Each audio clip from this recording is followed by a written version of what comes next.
Eh, y bienvenidos a la clase de antiparkinsonianos. Mi nombre es Ismael Segura. Yo voy a ser el profesor para esta clase. Ujú.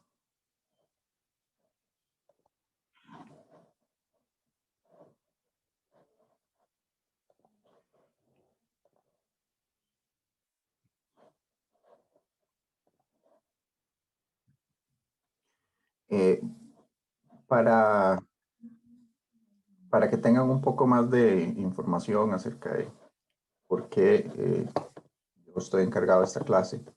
Bueno, yo eh, soy biólogo de base, pero posteriormente saqué en Estados Unidos un doctorado en neurofarmacología y más específicamente mi trabajo durante el doctorado fue en una enfermedad relacionada que está muy cercana a Parkinson. Por ese motivo, eh, me pidieron que trabajara en esta presentación. A decir verdad, el laboratorio donde yo trabajaba, aunque yo no estuve trabajando directamente en Parkinson, el laboratorio era de investigación en Parkinson. Eh, para el día de hoy, el contenido de la clase, voy a comenzar con generalidades de importancia sobre la enfermedad, incluyendo los tipos de parkinsonismo, porque no solamente existe la enfermedad de Parkinson, pero también ya más específicamente en la enfermedad de Parkinson van a estar los factores de riesgo, la presentación clínica, lo que causa la enfermedad, que es la fisiopatología, y además algo más sobre la epidemiología y este tipo de información general de la enfermedad. Y por último, vamos a ver ya lo que es el contenido que ustedes tiene más importancia para ustedes, que es la farmacoterapia de la enfermedad. Y para esto yo he dividido los tipos de fármacos en categorías o subcategorías eh, que están dadas por su mecanismo de acción. Por cierto, eh, yo estoy grabando esta clase y entonces la voy a subir eventualmente a YouTube y les voy a pasar el link de este video a la coordinadora del curso para que ella se los pueda compartir. Entonces, si la quieren volver a ver de manera sincrónica, va a estar disponible. Eh, la otra cosa es con respecto a preguntas. Durante la presentación pueden levantar la mano y hacer preguntas directamente, o si no, la otra opción es que eh, guarden la pregunta hasta el final. Si ven en la parte de abajo de cada filmina hay un número y entonces pueden utilizar ese número para hacer referencia a la filmina de la cual querían hacer la pregunta, si así lo desean. Y después de la clase, preguntas acerca del tema me los pueden hacer llegar por correo electrónico, que está en la guía del curso. Ok, bueno, para continuar entonces. Además de Parkinson, existen otras enfermedades que están relacionadas y que se les llama parkinsonismo. O sea, este grupo de enfermedades se les llama parkinsonismos. La enfermedad de Parkinson es la más común de todas y a pesar de que siempre ha sido tratada como una enfermedad de origen motor, o bueno, más bien de sintomatología motor, y como vamos a ver durante la clase, tiene otro montón de factores que no son exclusivamente motores, incluyendo una potencial degeneración a nivel de los centros cognitivos del cerebro, como las cortezas cerebrales, que pueden llevar a demencia. Entonces, a eso se le puede llamar demencia Parkinson con demencia cortical. De una manera casi que inversa a la demencia con Parkinson cortical, existe una demencia que está relacionada a Parkinson, que se le llama demencia con cuerpos de Lewy. La diferencia es que con esta generalmente se inicia con la demencia y después eventualmente puede llegar a degenerar en problemas motores. Y ahora vamos a ver por qué es que el Parkinson y esta demencia con cuerpos de Lewy están relacionadas. Esta demencia, a decir verdad, la demencia con cuerpos de Lewy es la segunda forma de demencia más común después de Alzheimer. A decir verdad, muchos pacientes de esta demencia inicialmente son diagnosticados con Alzheimer y no es sino hasta unos cuantos años después del diagnóstico inicial que se dan cuenta de que tienen otra forma de demencia que no es Alzheimer. Esto también ha causado, es difícil de diferenciar entre Alzheimer y esta demencia, y esto ha causado muchos problemas en estudios clínicos, porque muchos de los pacientes que entran a un estudio clínico de Alzheimer en realidad tienen demencia con cuerpos de Lewy. Por último, hay otra enfermedad que se llama atrofia multisistémica, que también está relacionada a Parkinson, pero esta es bastante más rara que las otras dos y es muchísimo más agresiva. Un paciente con atrofia multisistémica, del momento en que le dan el diagnóstico, generalmente le quedan menos de 10 años de vida. La diferencia de las otras dos, la atrofia multisistémica no solamente afecta a neuronas, sino que además afecta a la mielina de las neuronas. Y lo que tiene, que es realmente fácil de detectar, es que no responde a levodopa. En Parkinson usted le da a un paciente levodopa y va a tener una muy buena respuesta inicialmente. En cambio, en atrofia multisistémica o no tiene respuesta del todo o la respuesta va a ser parcial o va a desaparecer en muy poco tiempo. Eso no calza con Parkinson, entonces son maneras de distinguirlas. En general, todas estas, además de que son tipos de parkinsonismo, todas estas tres enfermedades se les llaman sinucleonopatías. Este término de sinucleonopatía se refiere a una proteína que está involucrada en la patología de cada una de ellas, que se llama alfa-sinucleína. Ahora vamos a ver más respecto a la alfa-sinucleína y cómo está involucrada. O también se le llama patologías de cuerpos de Lewy.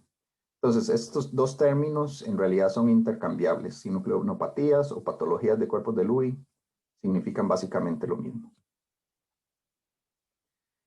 Por último, queda otro tipo de parkinsonismo que en la actualidad no existe, no hay pacientes de esta enfermedad, que se llama encefalitis letárgica. Sabemos que hoy en día sabemos que este tipo de parkinsonismo es de origen viral y fue causado por la fiebre española en 1919. Supongo que para este momento que todo el mundo ha escuchado hasta el cansancio de pandemias, casi todo el mundo sabe que es la fiebre española, que fue la última gran pandemia que habíamos tenido antes de la actual. Esa pandemia fue causada por un virus de influenza. Y después de que algunas personas que habían sufrido la infección con el virus de influenza desarrollaron encefalitis letárgica. Pero como pasó hace tanto tiempo, en este momento ya no quedan sobrevivientes. Y nunca más se han vuelto a presentar casos de encefalitis letárgica.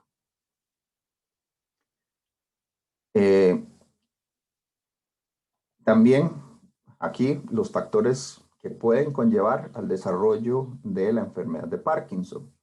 Esto no es un solo factor, sino más bien es una sumatoria, como casi todas las patologías complejas, es una sumatoria de factores. El primero, que es el que es más fácil de identificar en cualquier persona, es la edad. En la edad, sabemos que una edad mayor a 65 años es un riesgo mayor a llegar a desarrollar Parkinson. El 65 años es cercano a la media del diagnóstico inicial de Parkinson para casi todo el mundo. Bueno, para casi todas las personas que lo llegan a desarrollar.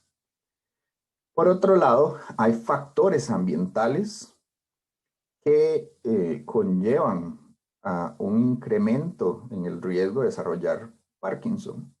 Por ejemplo, los pesticidas. Se sabe que las personas que trabajan en el campo, especialmente aplicando pesticidas, tienen un mayor riesgo de llegar a desarrollar Parkinson.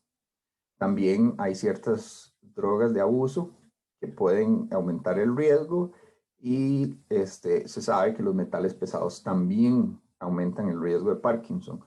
Por ejemplo, los soldadores que están constantemente expuestos a metales pesados porque literalmente los respiran durante el trabajo, tienen un mayor riesgo a desarrollar Parkinson.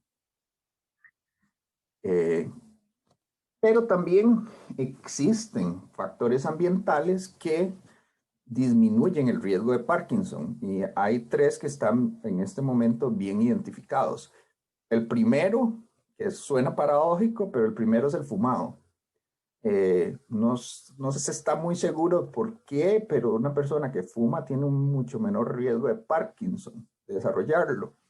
Pero obviamente en la ciencia médica jamás se le va a ofrecer el fumado como una opción profiláctica contra el Parkinson.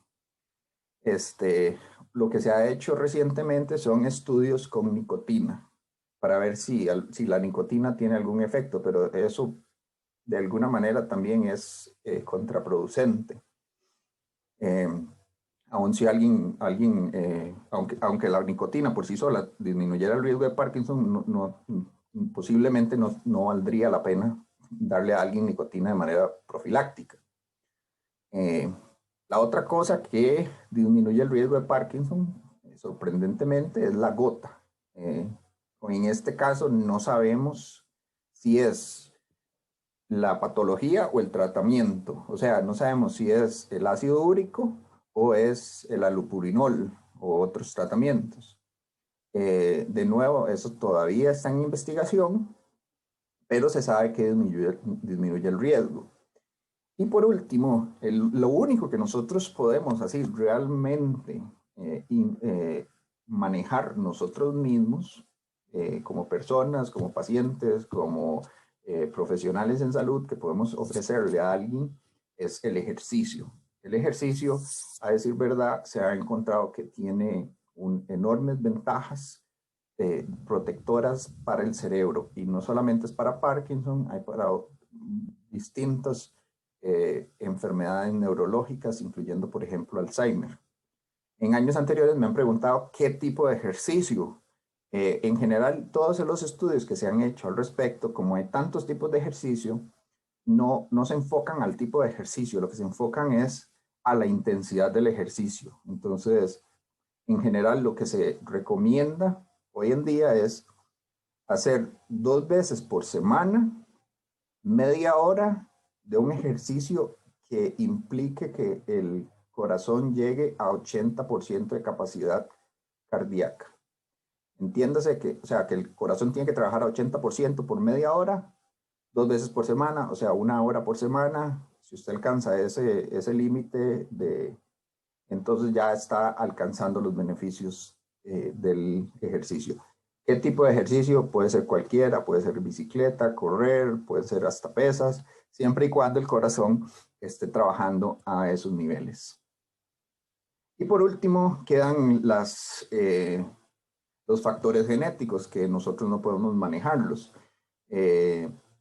Existen tanto mutaciones como polimorfismos que en realidad una mutación y un polimorfismo son exactamente lo mismo, o sea, son variantes en el ADN. La única diferencia es que las mutaciones son raras y los polimorfismos son comunes.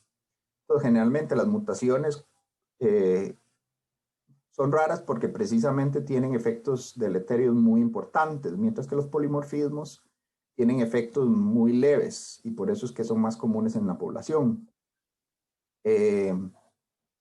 Por ahí, un segundo.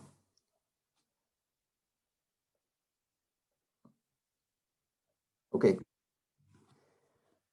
Uno de los genes que se sabe que está más involucrado eh, con el riesgo de desarrollar Parkinson es precisamente la alfa-sinucleína, que de nuevo es este gen, produce la proteína que tiene que conocemos como que está más involucrada con la patología. Pero existen otros polimorfismos en otros genes que aumentan, pero en pequeñas, por decir así, la probabilidad son pequeñas sumatorias en distintos genes. No son el que si usted tiene ese polimorfismo le va a dar Parkinson o no, sino que nada más su riesgo aumenta levemente.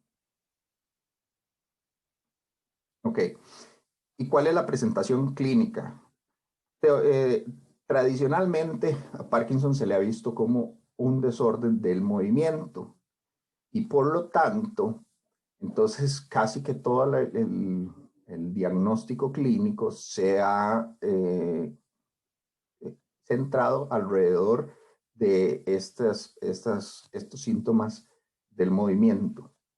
Uno de ellos es la bradicinesia. La bradicinesia es básicamente dificultad para iniciar o para llevar a cabo un movimiento. Entonces, en una persona con Parkinson, lo que nosotros hacemos, que es nada más pensar que, bueno, es más, uno no lo piensa, uno lo hace inconscientemente, de que yo quiero mover el brazo, ¿verdad? Si una mosca a uno se le para en la cara, uno inconscientemente nada más mueve el brazo y se la quita. En una persona con Parkinson, ese inicio del movimiento está muy retardado, está dificultado por la enfermedad.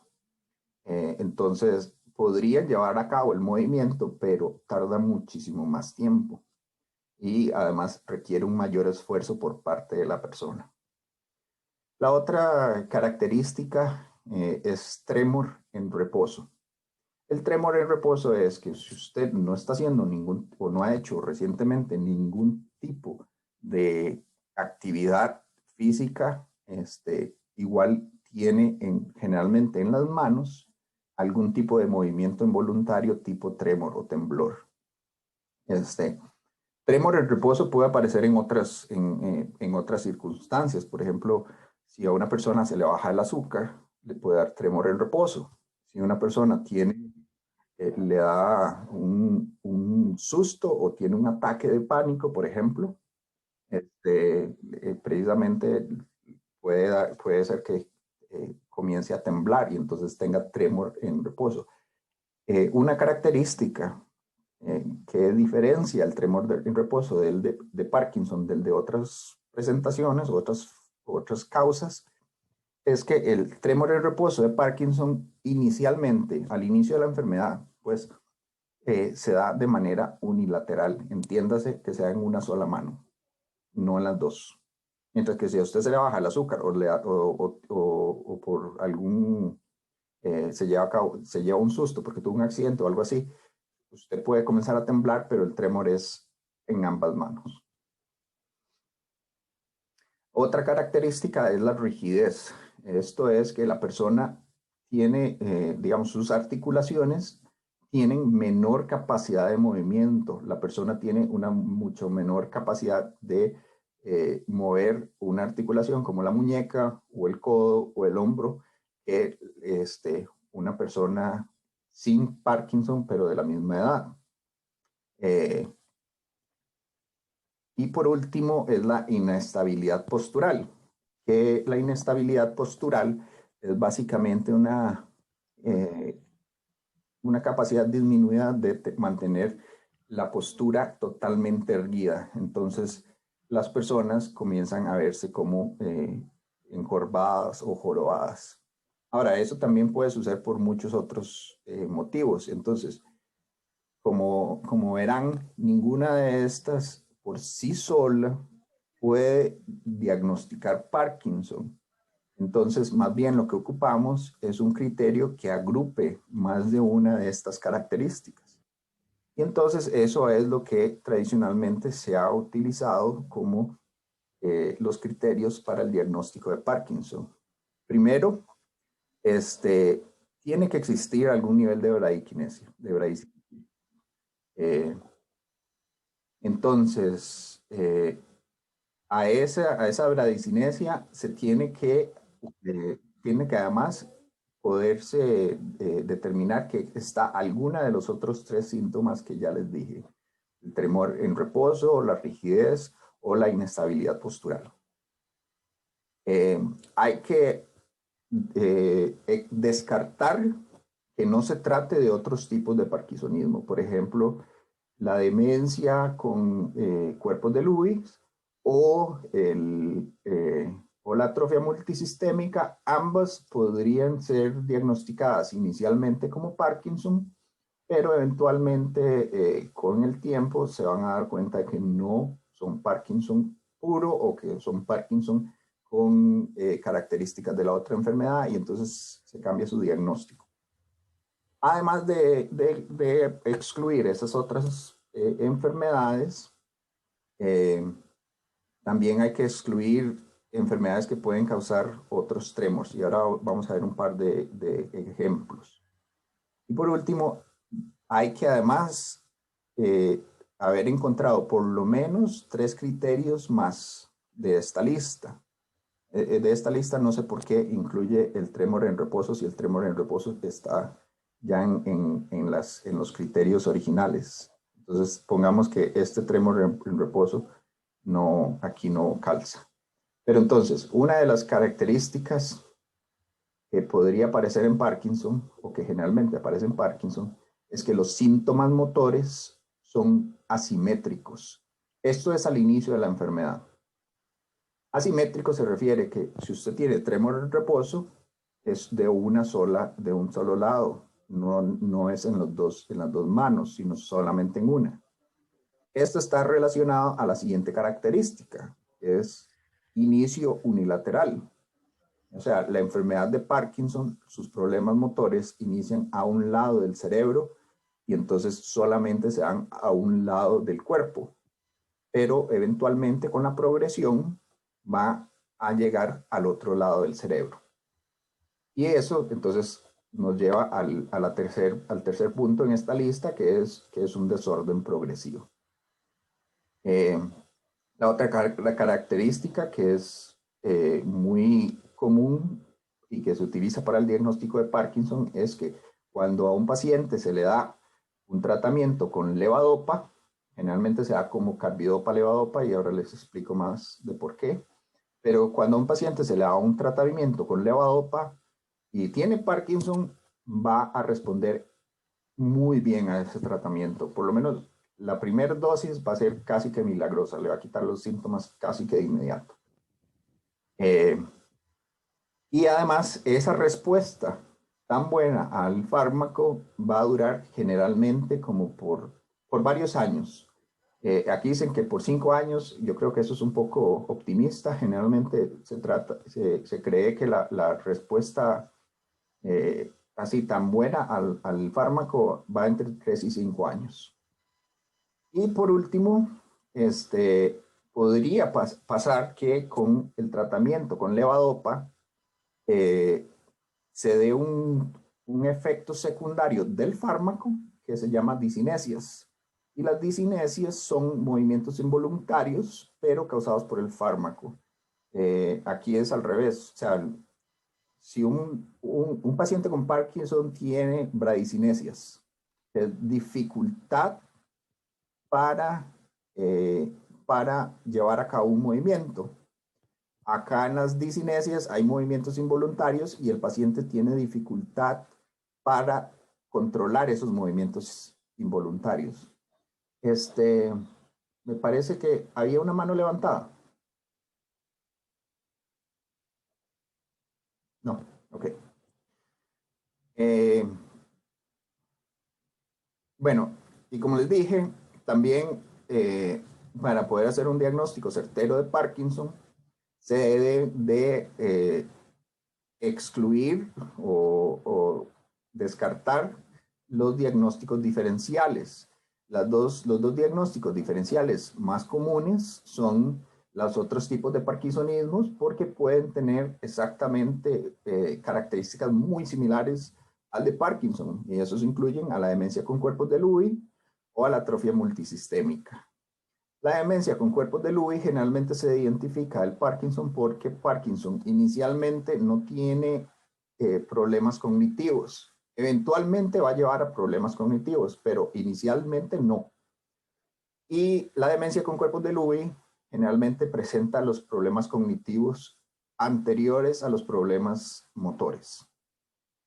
En la atrofia multisistémica se puede identificar por Parkinson porque es muchísimo más agresiva y porque no responde a la levodopa, como les había explicado anteriormente. O su respuesta es muy pobre o es muy corta. Eso entonces conlleva a que muchos pacientes de atrofia multisistémica sean originalmente diagnosticados por Parkinson, pero que al inicio del tratamiento sean reclasificados a otra enfermedad, que en este caso sería atrofia multisistémica. Y después hay enfermedades neurológicas que también tienen síntomas motores, como por ejemplo la enfermedad de Huntington, la cual es fácil de diferenciar de Parkinson porque la enfermedad de Huntington es genética, entonces se da en familias y generalmente se da muy temprano en la vida. Entonces, si usted ya sabe que su familia tiene Huntington, es muy difícil que usted comience a presentar síntomas motores y que le diagnostiquen Parkinson en lugar de Huntington, porque los neurólogos van a pensar en Huntington primero por su historial familiar. Y después está el tremor esencial, que el tremor esencial puede dar tremor en las manos, en la cabeza, inclusive en otras partes del cuerpo, pero una característica que la separa de Parkinson es que no tienen bradicinesia, la dificultad para llevar a cabo movimientos, simplemente que tienen un temblor constante. Y además, la enfermedad se presenta de manera bilateral desde un inicio. Entonces, esas son características que las diferencian.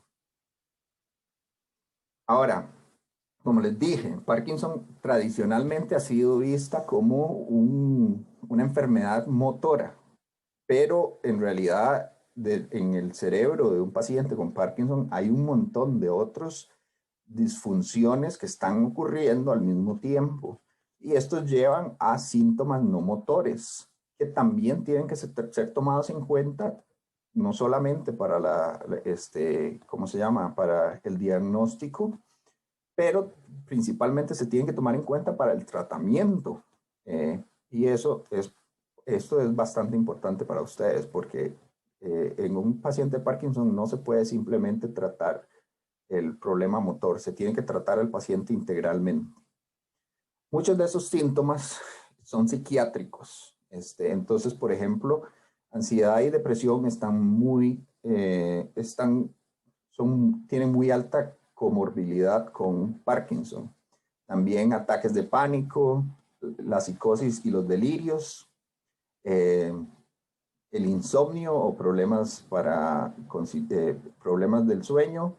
Y por último, la enfermedad de Parkinson va a ir degenerando en problemas cognitivos y puede llevar hasta una demencia. Eh, Todo esto tiene que ser tomado en cuenta en el tratamiento del paciente de Parkinson. También hay otros problemas que son neurológicos, pero no necesariamente del sistema nervioso central, sino podrían ser del sistema nervioso periférico, como por ejemplo algunos pacientes de Parkinson tienen dificultad respiratoria, sufren de constipación, hiposmia o anosmia, que es la carencia de olfato. A decir verdad, posiblemente el primer síntoma de Parkinson y podría presentarse años antes de que aparezca cualquier síntoma motor, es una disminución en la capacidad del olfato. Lo que pasa es que eso es bastante difícil muchas veces de que la persona se dé cuenta y aún si se da cuenta es muy difícil darle un diagnóstico que sea exclusivamente de Parkinson. Entonces todavía no se utiliza exclusivamente como un criterio diagnóstico. Eh, Así es verdad, muchas pruebas, ya se habían desarrollado muchas pruebas para probar la capacidad del olfato de una persona y según entiendo, muchas de esas pruebas recientemente fueron sacadas de las gavetas de la ciencia para probarlas en COVID, porque como ustedes sabrán, COVID tiene una alta incidencia de anosmia o hiposmia. Eh, También los pacientes pueden sufrir de otros efectos autonómicos como la sudoración excesiva y, por último, fatiga, que está muy relacionado a muchas enfermedades neurológicas. Ok, entonces, ¿cuál es la epidemiología de esta enfermedad?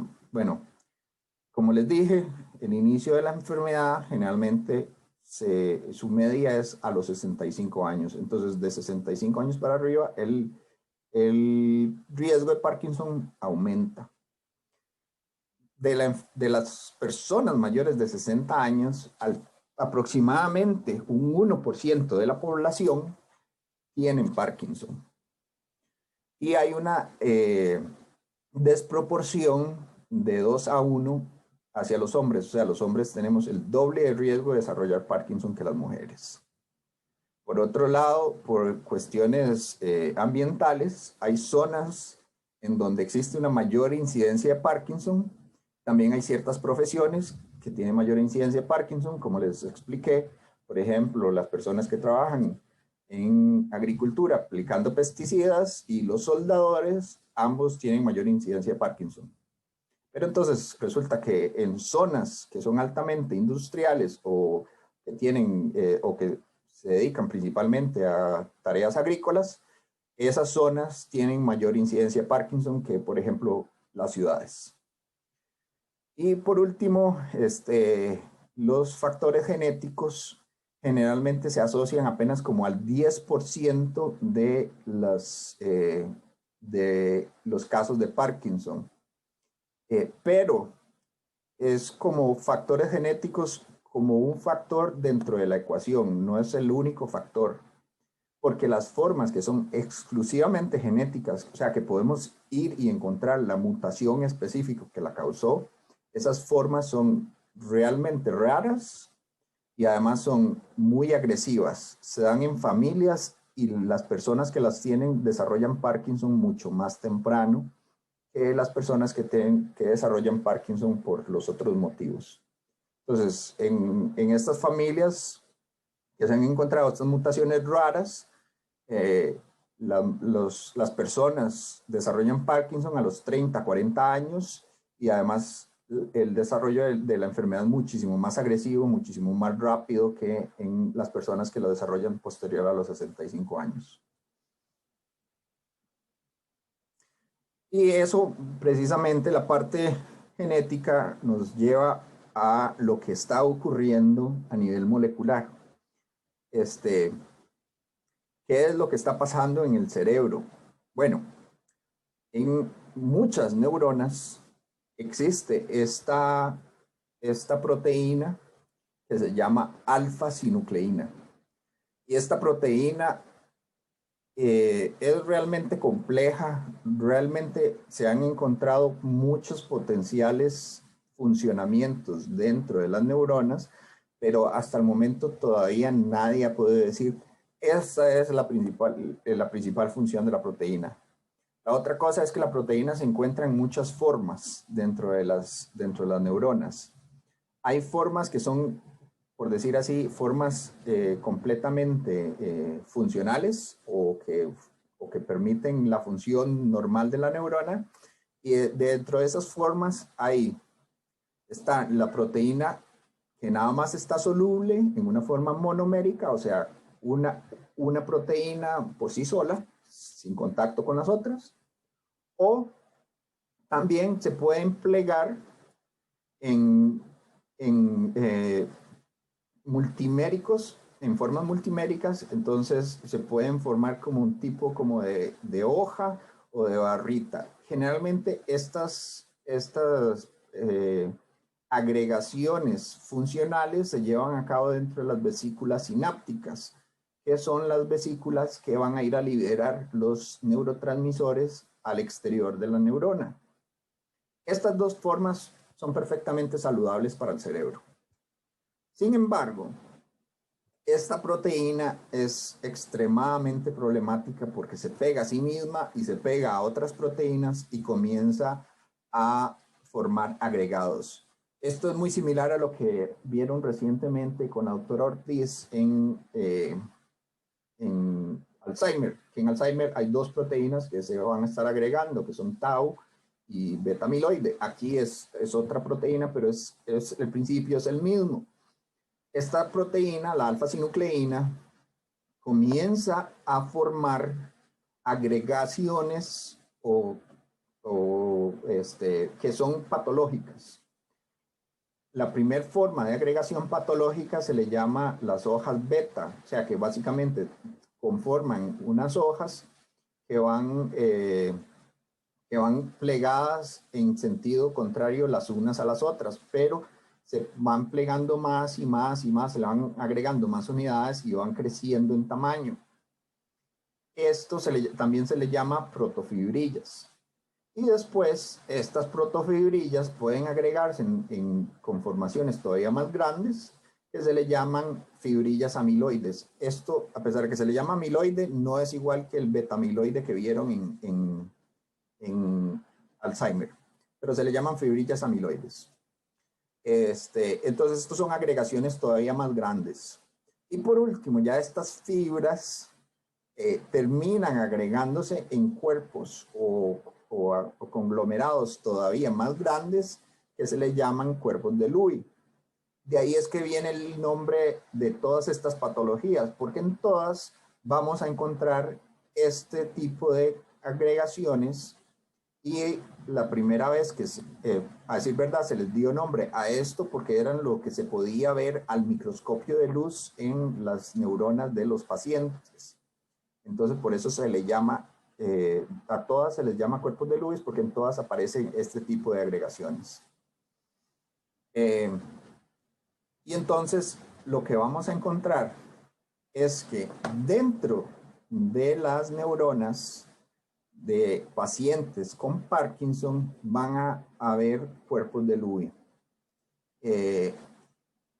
Y entonces en una neurona que debería haber solamente un cuerpo así muy fácilmente reconocible, que es es un núcleo, vamos a encontrar en realidad como dos cuerpos o inclusive hasta tres, que uno es un núcleo y el otro es un cuerpo de Lewy. En Alzheimer, por si se acuerdan de la clase anterior, podían haber agregaciones dentro de las neuronas o afuera de las neuronas. En este caso, siempre las agregaciones son dentro de las neuronas. Ahora, eh, como les decía, las causas genéticas. Hay causas genéticas que dan pequeños aumentos en el riesgo, pero se han encontrado mutaciones en el gen de la alfa-sinucleína que causan lo que se le llama Parkinson familiar. Y el Parkinson familiar son esos casos que son eh, extremadamente rápidos, que se dan más temprano en la vida y que son muy agresivos y causan la muerte muchísimo más temprano que en una persona que desarrolla Parkinson en la tercera edad. Pero en la mayoría de las personas esto no pasa porque eso es apenas un 1% de los casos. En el resto de los pacientes de Parkinson, lo que se cree es que hay otras causas que han llevado a la agregación de esta proteína.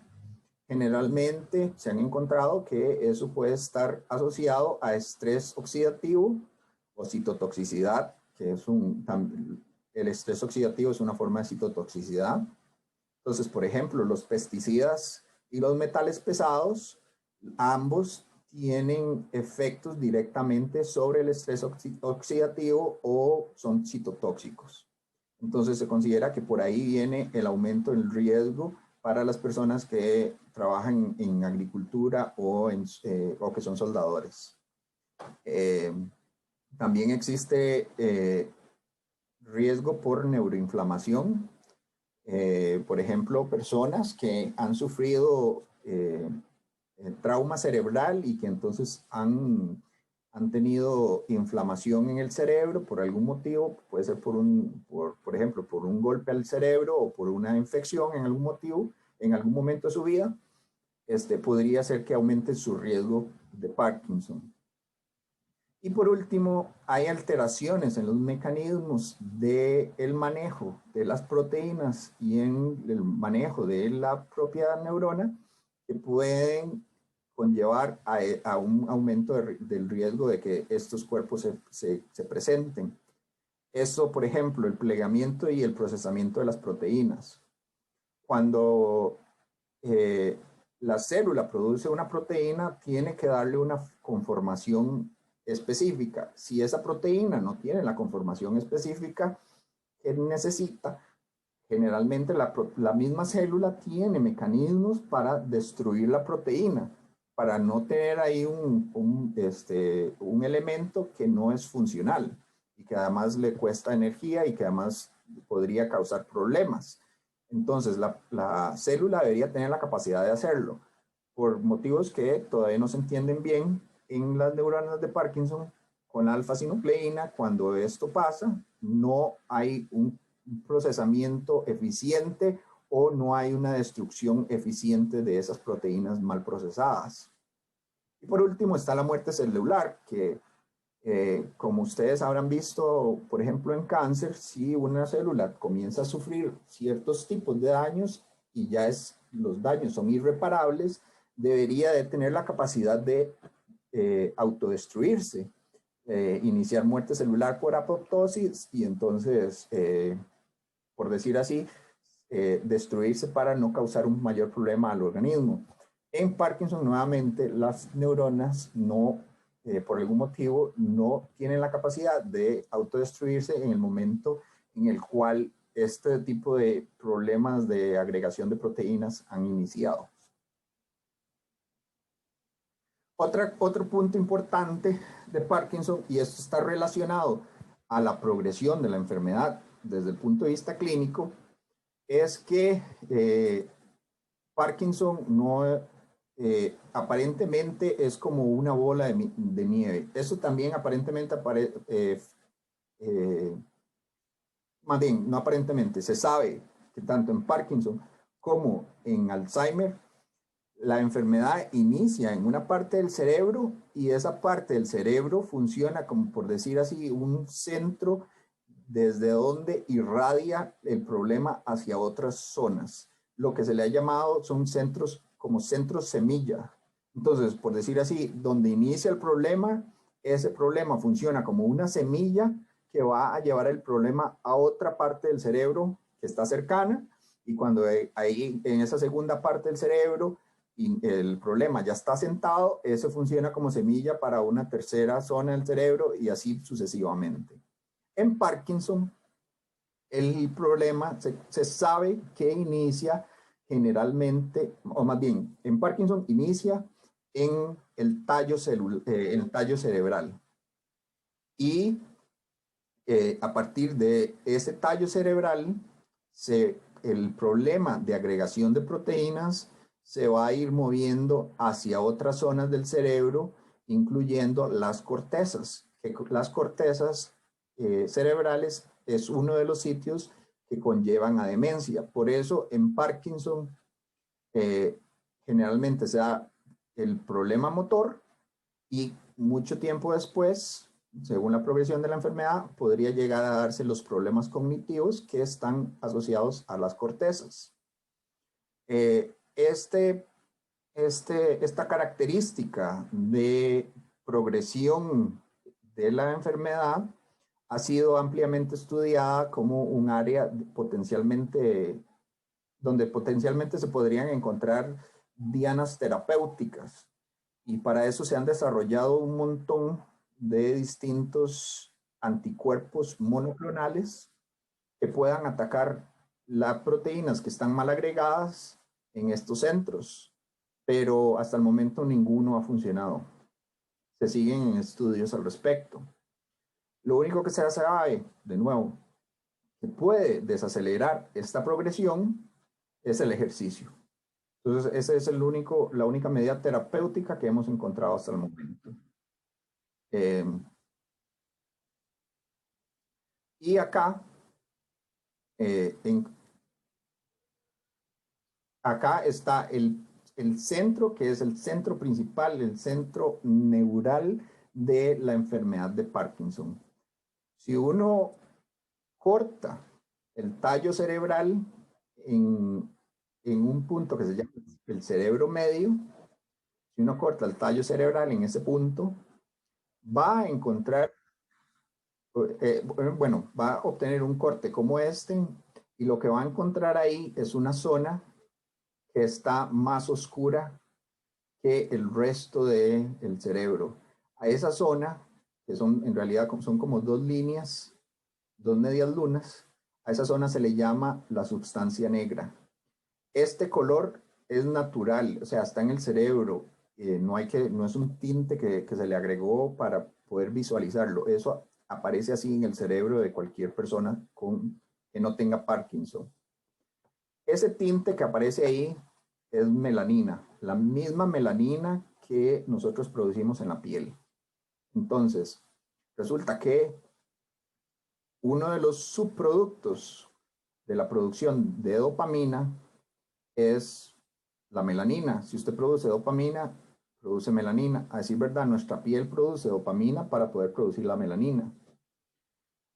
Acá en esta zona del cerebro hay muchas neuronas dopaminérgicas produciendo dopamina y como subproducto quedan con esta tinción oscura. En el caso de Parkinson, cuando uno hace este mismo corte, lo que se va a dar cuenta es que esa tinción ha desaparecido. Y el motivo es porque las neuronas dopaminérgicas que se encontraban en esa zona han muerto en su gran mayoría. Y esto es uno de los problemas esenciales en el tratamiento de Parkinson, porque para el momento en que los síntomas motores se presentan, ya el 70% de todas las neuronas dopaminérgicas de la sustancia negra ya se han perdido. Entonces, ya lo que nos queda es un 30%. Eso se puede, con eso se puede lograr, se puede lograr una funcionalidad casi normal. El problema es que los tratamientos actuales solamente tratan los síntomas, pero no detienen la progresión de la enfermedad. Entonces, ese 30% lo vamos a seguir perdiendo durante el resto de la vida. Okay. Entonces, este es el centro esencial de la enfermedad de Parkinson, pero de aquí salen conexiones que van a otras partes del cerebro y que entonces esas conexiones neurológicas son las que nos van a llevar a las soluciones de la terapia de Parkinson. Y acá entonces se ve lo que se le llama el circuito motor, que es el circuito que que tiene problemas en la enfermedad de Parkinson. Este circuito es bastante complejo. Yo no necesito que se aprendan cada una de las partes de este circuito y menos que se aprendan cada una de las zonas del cerebro que vienen aquí. A decir verdad, hay casi que solamente dos zonas del cerebro que me interesa que aprendan, que es la sustancia negra, que es la zona que les estaba hablando anteriormente. La sustancia negra es donde están las neuronas dopaminérgicas que han sido degeneradas. El otro punto que me interesa que entiendan en esta gráfica es esta esquina de acá. Si ustedes ven eh, en el cerebro saludable, hay una conexión entre estos dos puntos. Este es el estriado y este es el globo pálido, pero de nuevo, no necesito que se aprendan los nombres. Pero acá esta conexión es inhibitoria. En Parkinson, esa conexión pasa de inhibitoria y se convierte en excitatoria. Entonces, esta parte de acá toma un vuelco de 180 grados.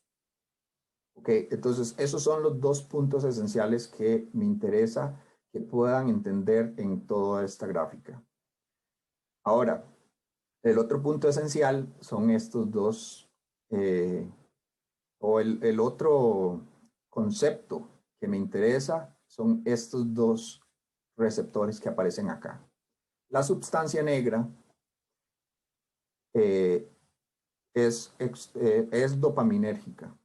Entonces, todas sus conexiones van a liberar dopamina, pero van a liberar dopamina a través de dos vías. Una vía, le llamamos la vía directa, y esa vía directa tiene receptores dopaminérgicos de 1. Y después la otra vía es la vía indirecta y esa vía indirecta tiene receptores dopaminérgicos de 2. Esto va a ser bastante importante para la parte de farmacoterapia. Ok, entonces acá estamos viendo un poco más qué es lo que está pasando directamente en Parkinson. Entonces, perdimos la sustancia negra y teníamos dos vías, una con receptores de 1 y la otra con receptores de 2, pero en ambos casos ya no hay neuronas dopaminérgicas que liberen dopamina en esos receptores, entonces hemos perdido la comunicación a través de ambas vías. Y el otro punto, que era lo que ya les comentaba, que me interesaba que pudieran reconocer en esa gráfica, es que hay un punto de conexión que pasa de ser inhibitorio y se convierte en excitatorio. Además, en su forma patológica, cuando está en forma excitatoria, su comunicación es colinérgica, es decir, con acetilcolina. Esto de nuevo va a ser importante para el tratamiento farmacológico. Acá les quiero presentar un par de opciones que se han utilizado opciones quirúrgicas que se han utilizado en Parkinson, no porque ustedes vayan a estudiar para ser neurocirujanos, sino porque es entender cómo funcionan estas opciones quirúrgicas, nos ayuda también a entender cómo funciona el tratamiento eh, el tratamiento farmacológico.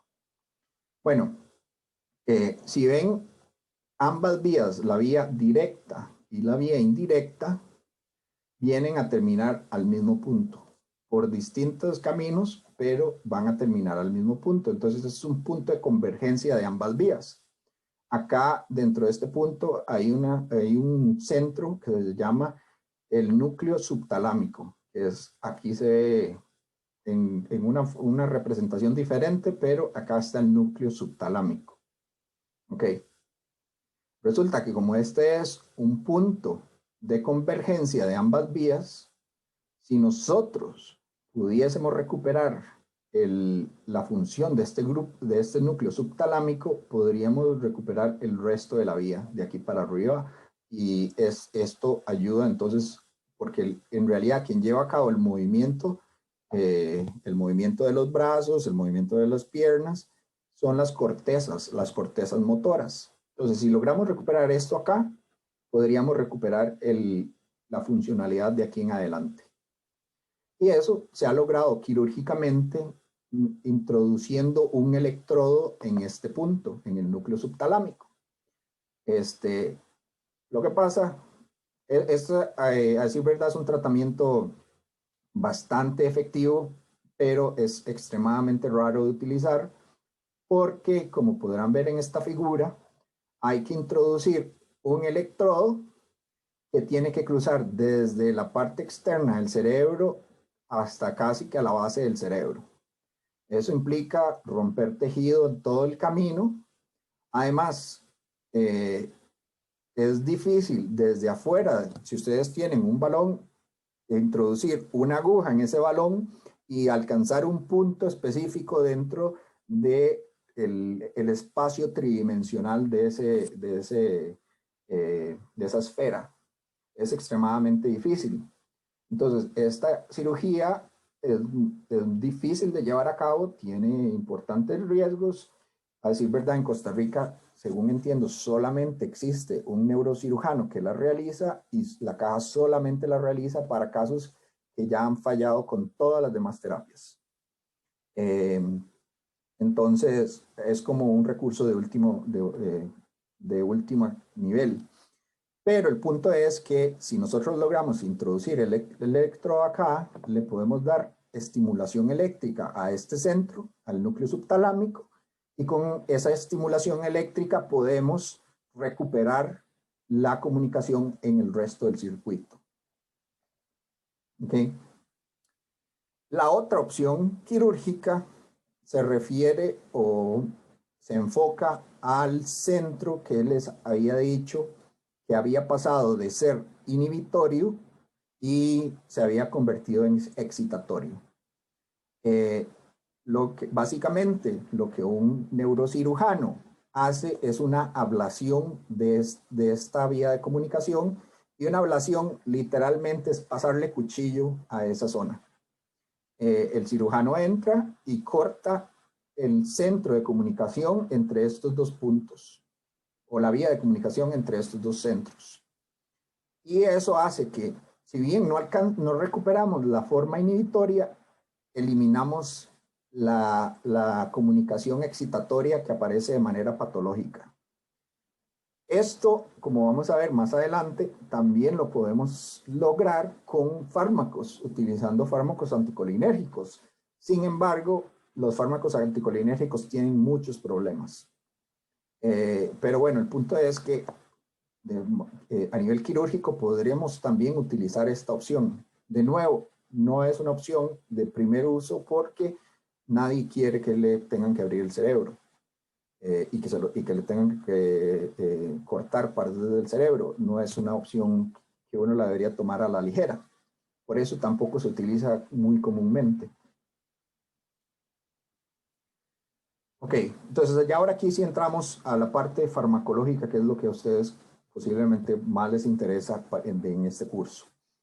Y acá entonces podemos ver nuevamente el circuito motor, y de nuevo entonces iniciamos desde la sustancia negra, donde existían dos vías de comunicación y las dos eran dopaminérgicas, pero con distintos subtipos de receptores. En ambos casos, cualquiera de las dos vías, básicamente lo que tenemos es una neurona dopaminérgica que está produciendo dopamina, la está liberando en una sinapsis y se la está dando a la neurona en el siguiente punto. Entonces, esta neurona de este lado, lo que le llamamos la neurona presináptica, es una neurona de la sustancia negra. Y la neurona que viene después de la sinapsis, o la neurona postsináptica, es una neurona que se encuentra en el putamen. Las neuronas del putamen tienen receptores D1 o D2, y entonces la dopamina los va a activar. El problema, de nuevo, es que esta neurona, la presináptica dopaminérgica, desapareció, o casi todas han desaparecido, y entonces ya no tenemos suficiente actividad para activar, o ya no tenemos suficiente dopamina para activar los receptores que se encuentran en la otra neurona. Lo que vamos a intentar con el tratamiento farmacológico es reiniciar esta activación. Bueno, eso nada más es para ilustrarles de nuevo dónde están el problema de ambos. Okay. Ahora, lo que nosotros estamos perdiendo en el cerebro es dopamina. Y la dopamina farmacológicamente tiene un problema.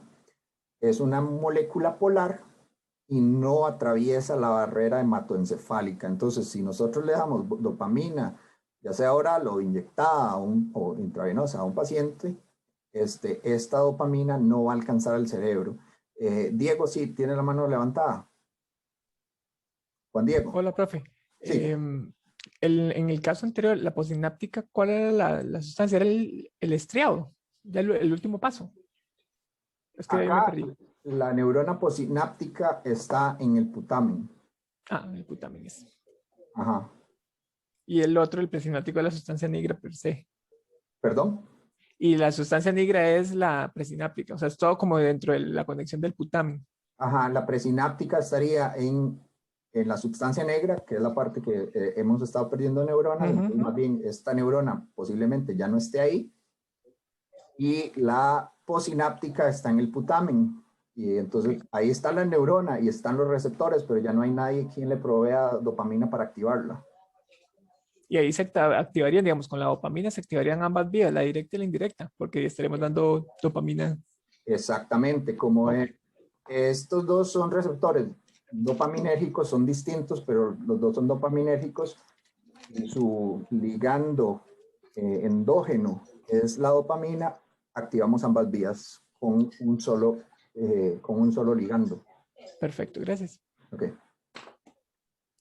Bueno, como les decía, la dopamina no la podemos dar de manera oral o inyectable porque no va a llegar al cerebro. La única manera de que funcionara fuera darla intratecal y eso no funciona en la práctica. Entonces, lo que descubrieron los farmacólogos de aquel entonces es que el precursor de la dopamina, que se llama la L-dopa, es no polar y por lo tanto sí puede atravesar la barrera hematoencefálica. Entonces nosotros podemos darle de manera oral L-dopa y nada más dejar que la L-dopa dentro del cerebro se transforme en dopamina. Por cierto, aquí nada más como un dato extra, vean que todos estos tres neurotransmisores que se le llaman las catecolaminas, la dopamina, la norepinefrina, la epinefrina o noradrenalina, adrenalina, los tres provienen de un mismo aminoácido que es la tirosina. Nada más como un dato aparte, pero aquí lo importante para Parkinson es esta transformación del precursor L-dopa a dopamina y sus diferencias en polaridad y capacidad de traspasar la barrera hematoencefálica. Acá les quiero presentar un video de la encefalitis letárgica. Este video yo lo he estado presentando durante todos los años que he dado esta clase por dos motivos. Por un lado, a pesar de que es una enfermedad totalmente distinta a Parkinson, el video nos ilustra perfectamente, en una manera muy resumida, lo que va a pasar con un paciente de Parkinson en el tratamiento con la L-dopa. Por otro lado, si bien esta es una enfermedad que desapareció, creo que podría volver a aparecer en cualquier momento y es importante que la gente sepa de que ese riesgo está latente y ese riesgo aumentó extremadamente en los últimos 2 años porque la encefalitis letárgica fue consecuencia de la última gran pandemia y ahora estamos viviendo una pandemia de niveles similares. El video no tiene audio, entonces yo voy a hacer la narración del video. Bueno, en la década de los años 20, si ustedes se acuerdan o han escuchado, la fiebre española apareció en 1917-19 y pocos años después, en la década de los años 20, comenzaron a aparecer pacientes con encefalitis letárgica, los cuales tenían una completa discapacidad motora. Muchos no tenían ni siquiera la capacidad de ponerse en pie y otros estaban completamente letárgicos, como en este caso. Para el final de los años 60, este doctor llamado Oliver Sacks, que es un neurólogo, además este doctor Oliver Sacks, además de ser neurólogo, es un autor de temas en neurología, autor de libros para el público en general, pero de temas de neurología. Son libros muy buenos y se los recomiendo para cualquier persona que les llame la atención esa área. Este doctor estaba trabajando en un hospital de lo que le llamaban pacientes incurables en el estado de Nueva York. Dentro de ese hospital quedaban algunos pacientes sobrevivientes de la encefalitis letárgica. Estas personas ya llevan décadas de estar en cama, completamente discapacitados. Otro punto importante de la historia es que apenas un par de años antes a esta filmación había aparecido la levodopa en el mercado y se le consideraba un fármaco milagroso porque funcionaba excelente en los pacientes de Parkinson. Y es importante saber que apenas llevan 2 años de tratamiento estos pacientes de Parkinson. Por lo tanto, la mayoría no haya llegado al punto de 3 a 5 años donde comienzan a presentar problemas.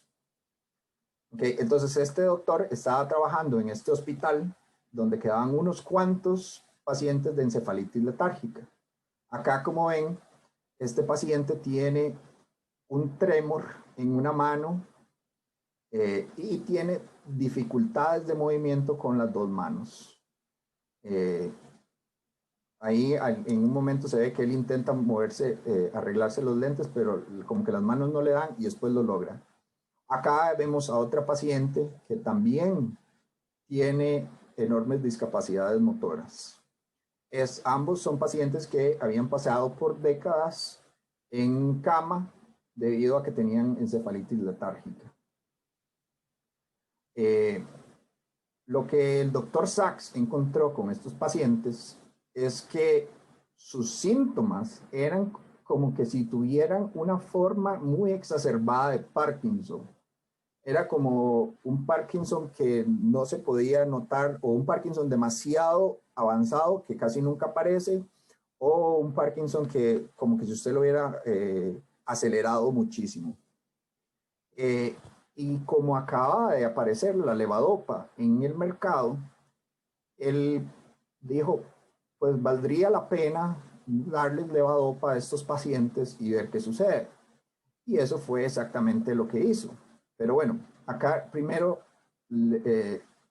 hay la presentación de otros cuantos pacientes que también tienen, o más bien que son de encefalitis letárgica, pero anteriores al tratamiento con levodopa. Acá, voy a adelantar un poquito. Entonces acá, por ejemplo, hay personas que tienen, por ejemplo, ella no tiene reflejos normales, tiene discapacidad. Este paciente en una mano tiene un trémor, en la mano que tiene abajo, y en la otra tiene disinesia porque le cuesta mucho llevar a cabo un movimiento que es relativamente fácil. Esta otra paciente, como se puede ver, tiene gran discapacidad, tiene inestabilidad postural y no se puede poner en pie completamente, sino que está muy encorvada y sus pasos son muy irregulares. Todo eso fue antes de darles levodopa. Y en el momento en que se les dio levodopa, todo cambió dramáticamente. Personas que habían estado por décadas en una cama pudieron levantarse y comenzar a caminar. Si bien no era un movimiento completamente normal, pero era una mejora increíble. Esto mismo se había visto con los pacientes de Parkinson, que a un paciente de Parkinson se le daba levodopa y en cuestión de media hora tenía el movimiento casi normal. Acá esta señora que en la toma anterior no se podía levantar por sí sola, ahora está caminando con dificultades, pero está caminando por sus propios medios. Y así se encontró con diferentes pacientes que tenían mejoras increíbles. Voy a adelantar porque todos estos son más casos de lo mismo. Nuevamente, una paciente que no se podía levantar y que ahora tiene capacidad motora por su propio. Y, por ejemplo, este paciente que era de los más jóvenes y que recuperó completamente su capacidad motora. Voy a adelantar un poco más porque todos estos son más ejemplos de lo mismo. Ok. Y ahí, este resultado tan alentador tuvo un impasse porque eventualmente lo que se dio cuenta el doctor Sachs es que la dosis que había comenzado a utilizar se había vuelto inefectiva con los pacientes. Entonces, como cualquier médico, lo que considero es que para alcanzar la misma respuesta tenía que comenzar a aumentar la dosis. Pero ahí fue entonces donde comenzó a experimentar los problemas con la terapia con levodopa, que ya hoy en día conocemos muy bien, pero en ese momento nadie lo sabía, porque los pacientes todavía no habían pasado por la etapa, los pacientes de Parkinson no habían llegado a la etapa de desarrollar esa resistencia.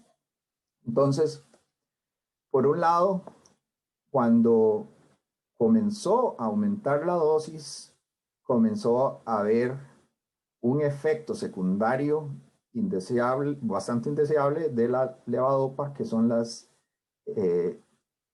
bradicinesias. Las bradicinesias son movimientos involuntarios causados por el fármaco, es por un exceso del fármaco. Entonces acá se ve una paciente que está sufriendo de bradicinesias por levodopa y tiene movimientos que son involuntarios. Y como ustedes verán, esos movimientos involuntarios pueden ser realmente discapacitantes y son muy estresantes para la persona.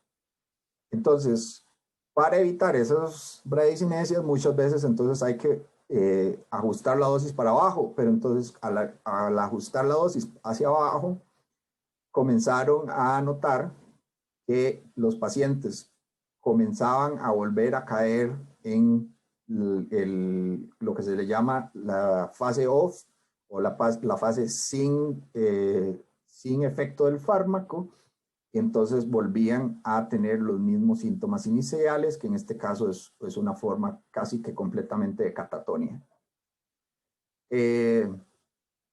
Bueno, hasta ahí llega la parte importante de este video.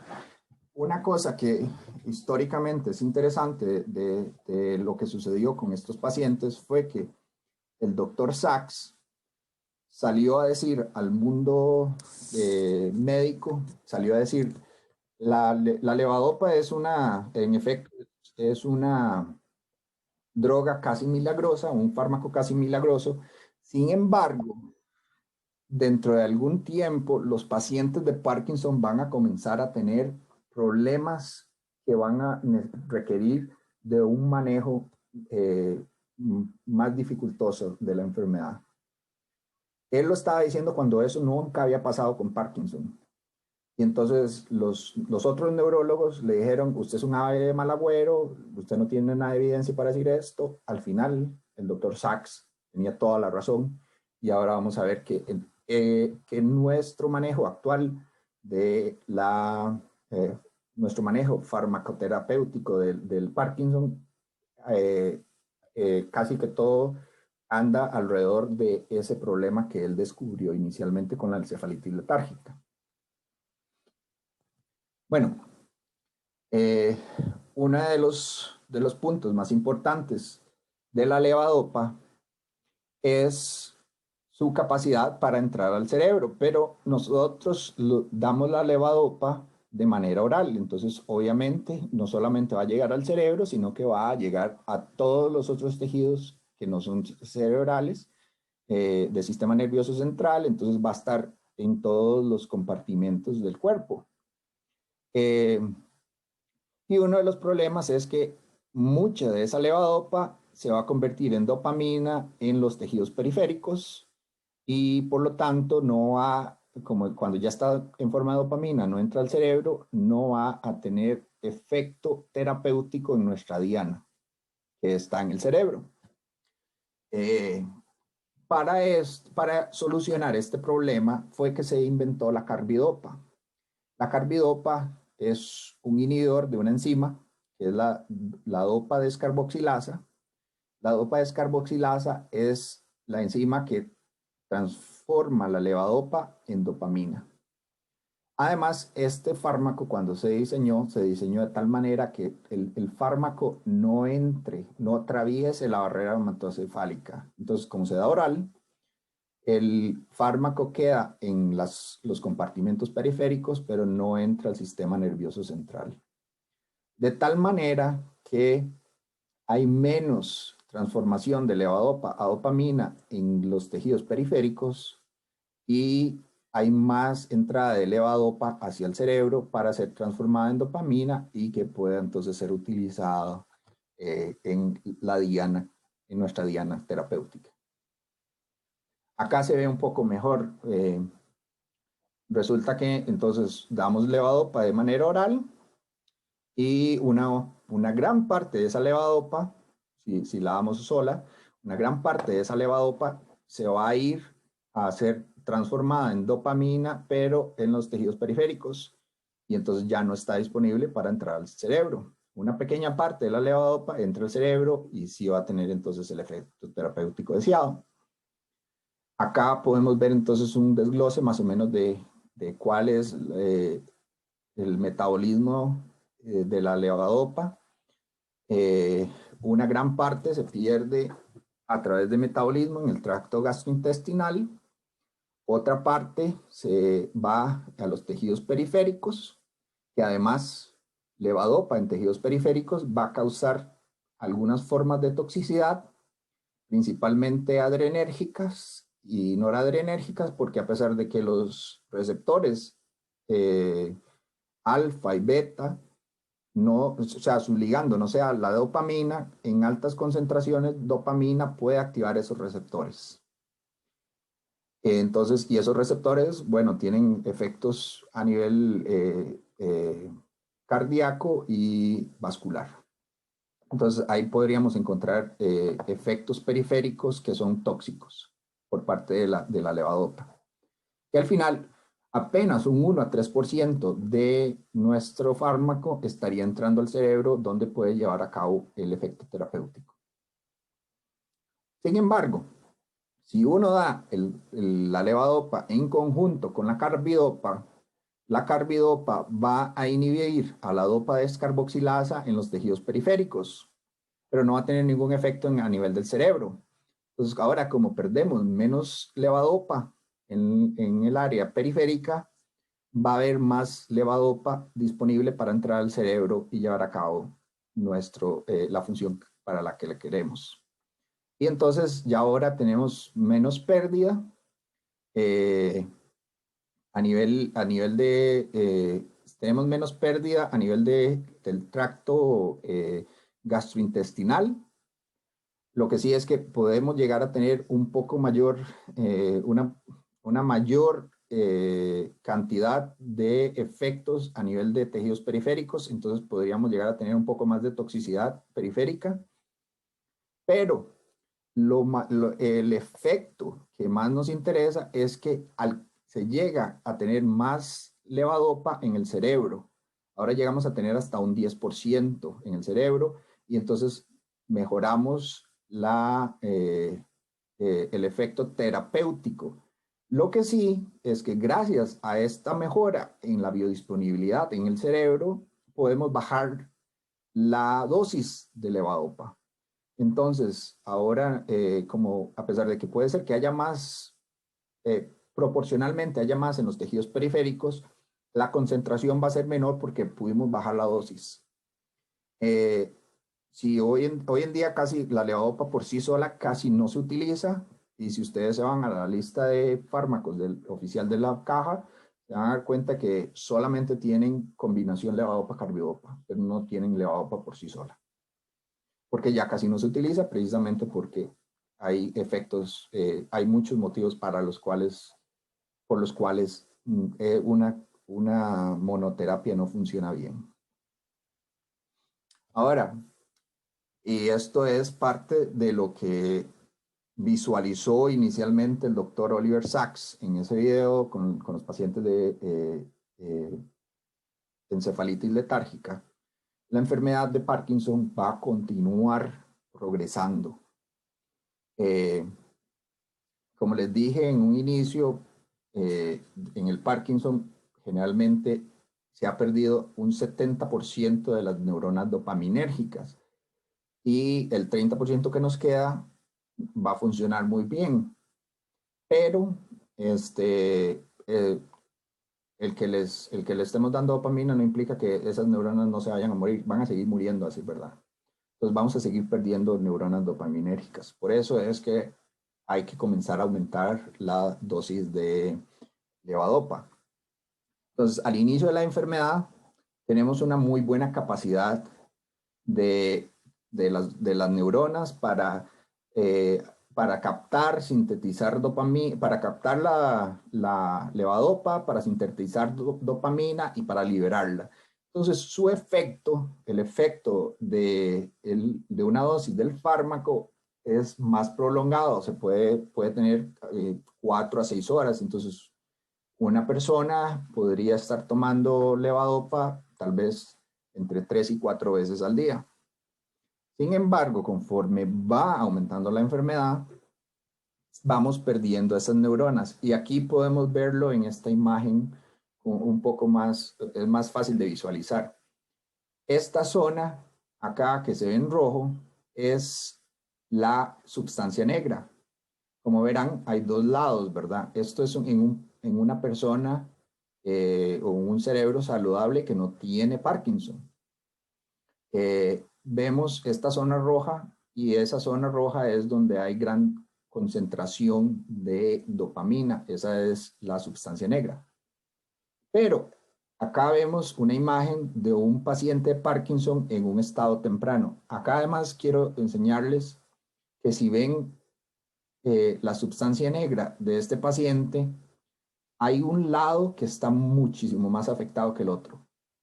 Y eso es congruente con todo lo que les he estado diciendo de que Parkinson inicia unilateralmente. Porque generalmente uno de los dos lados uno de los dos lados de la sustancia negra va a comenzar a degenerar más rápido que la otra, pero la otra eventualmente también va a llegar a sufrir el mismo nivel de degeneración. Pero entonces acá ya vemos que se ha perdido, especialmente a un lado, se ha perdido la concentración de dopamina porque ya hay menos neuronas dopaminérgicas. Aquí todavía podemos darle levodopa al paciente y vamos a obtener este efecto de que las neuronas van a darnos una efectividad terapéutica de varias horas. Pero conforme va aumentando o va progresando la enfermedad, vamos perdiendo esa zona con dopamina, con neuronas dopaminérgicas, entonces se va haciendo más y más difícil alcanzar ese nivel o esa efectividad. Entonces, ya ahora las dosis de levodopa van a ir perdiendo efectividad, por lo tanto ocupamos mayor dosis, pero también van a perder el tiempo durante el cual son terapéuticamente efectivas. Esto no tiene nada que ver con la vida media, eso tiene que ver con cuánto tiempo pueden funcionar en la diana, es distinto. La vida media del fármaco sigue siendo la misma, pero la capacidad de actuar en la diana terapéutica es distinta. Y entonces acá es donde comenzamos a ver el efecto que comenzó a ver el doctor Oliver Sacks y que comenzamos a ver fluctuaciones en nuestra terapia y se le llama el efecto on-off. Entonces los pacientes tienen que tomar más dosis y entonces están en estado on, pero eso va a llevar a efectos secundarios del tratamiento y después para evitar esos efectos secundarios tienen que tomar menos dosis y van a llegar al efecto off. Y acá está una gráfica de más o menos cómo es que va a ir sucediendo esta progresión en la patología y cómo va a progresar nuestro tratamiento con respecto a la patología. Bueno, una cosa es que posiblemente la mayoría de las personas antes de ser diagnosticadas con Parkinson ya han tenido por lo menos un nivel importante de desarrollo de la patología, pero que no ha sido diagnosticado. Eso puede pasar varios años, inclusive décadas. Entonces, eso es lo que se le llama la etapa preclínica, pero no hay nada que hacer al respecto de nuestra parte. En el momento en que el paciente se diagnostica, básicamente, inmediatamente se inicia el tratamiento con levodopa-carbidopa. Y durante un periodo que va entre 3 y 5 años, generalmente, la respuesta va a ser excelente y no va a haber nada más que hacer que el paciente siga tomando levodopa-carbidopa. A eso se le llama el periodo de luna de miel. Posterior a esa luna de miel es cuando entonces comenzamos a ver los resistencias al tratamiento. Y esa resistencia entonces va a aparecer entre los 3 y 5 años y va a durar otros 3 a 5 años. Ahí es cuando todavía solamente con levodopa-carbidopa vamos a continuar, pero haciendo variaciones al tratamiento. Podríamos aumentar las dosis o podríamos introducir más dosis durante el día. En lugar de utilizar 3 a 4, podrían llegar a tomar hasta 6, 7 dosis en un solo día. Y debido a este aumento en las dosis, es que entonces a partir de los 5 a 10 años de tratamiento van a comenzar a aparecer la etapa que le llaman on-off. Y a esta etapa on-off también va a ser acompañada por disinesias. Esto es porque en un momento le damos una dosis que excede la necesidad terapéutica para mantenerlo para mantener la función por más tiempo, y entonces cuando excedemos la necesidad terapéutica encontramos la disinesia, que es un efecto secundario del fármaco. Pero debido a que el paciente ya está sufriendo efectos secundarios, no podemos seguir aumentándole o metiéndole más dosis. Entonces, en algún momento, el paciente va a caer en una etapa off, en el cual vuelven a aparecer los síntomas de Parkinson. Y después de eso ya comienzan a verse estados en los cuales ya el paciente es resistente a la levodopa. Y por último, como les dije, Parkinson puede llegar a degenerar en formas de demencia. Ya esos son estados bastante avanzados de la enfermedad. Y acá, entonces, podemos visualizar un poco mejor cómo se dan estos problemas con el tratamiento con la levodopa en el paciente de Parkinson. Acá, es verdad, es la etapa inicial, cuando todavía se está en lo que le podríamos llamar la luna de miel. Acá en este gráfico lo que podemos ver es nuestra ventana terapéutica.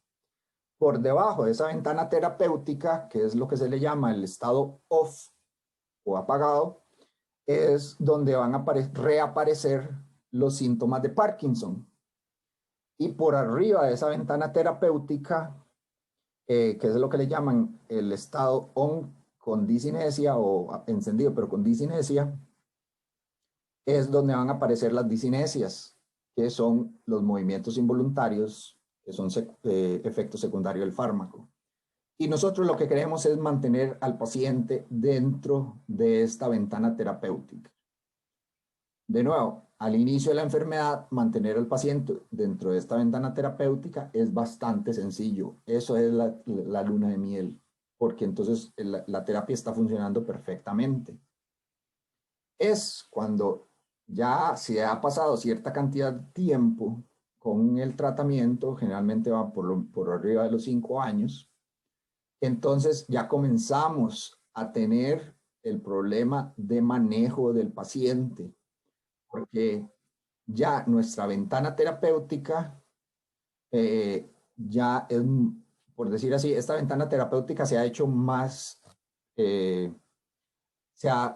más delgada, y es más difícil mantener al paciente dentro de la ventana terapéutica. Entonces, generalmente se le va a dar una mayor dosis al paciente, pero eso va a hacer que el paciente